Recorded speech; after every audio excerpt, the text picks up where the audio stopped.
I would now like to introduce our 2019 Salutatorian, Dora.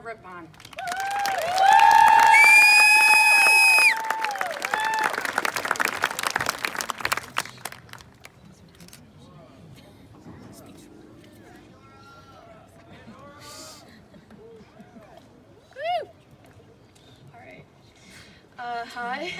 I based my speech off a quote from my favorite author, Marcus Zuzak. He wrote the book Thief.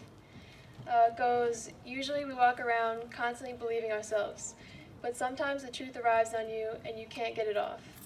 That's when you realize that sometimes the truth isn't even an answer. It's a question. Even now, I wonder how much of my life is convinced. Okay, this wasn't the updated speech.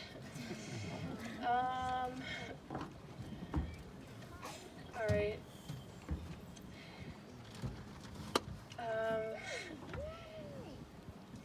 I guess I'll just try and think about what I said then.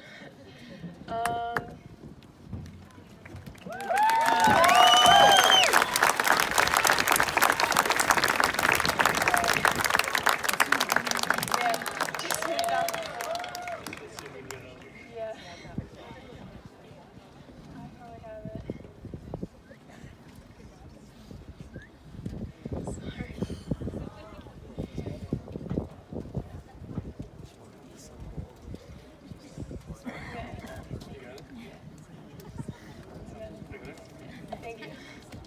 All right.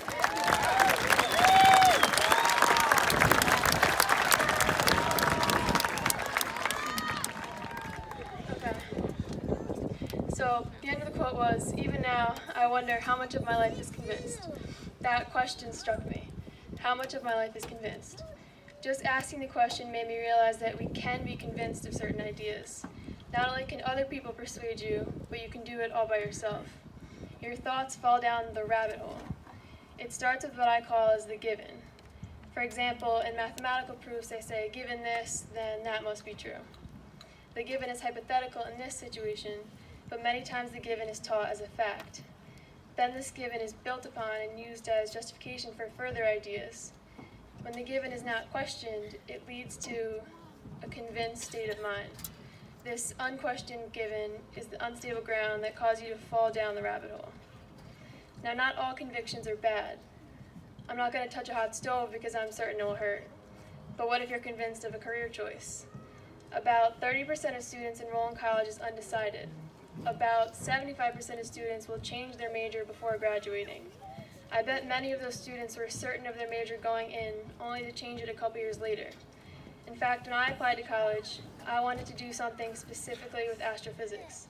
6 months later, I'm leaning towards a career as a data scientist. I convinced myself to major in astrophysics because I thought I should major in the most interesting topic I learned in high school.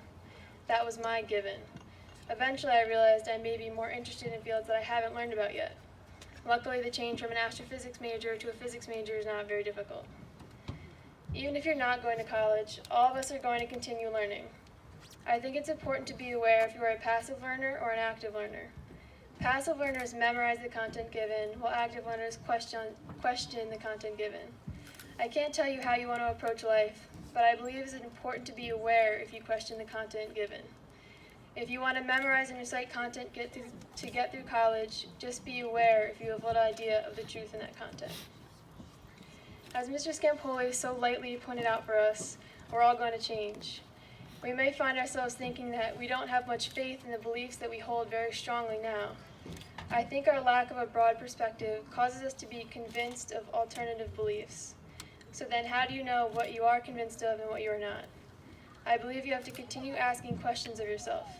The questions that you can't seem to shake off may reveal some truth.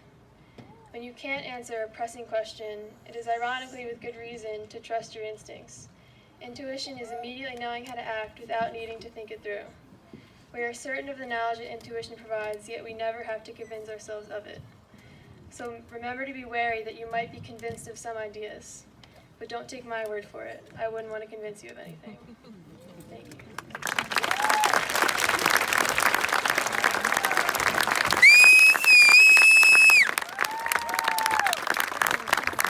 Let's hear it again for Dora. It's not easy to Thank you, Mr. Lathrop, for saving the day, showing, of course, how much our teachers care and are always ready to be supportive.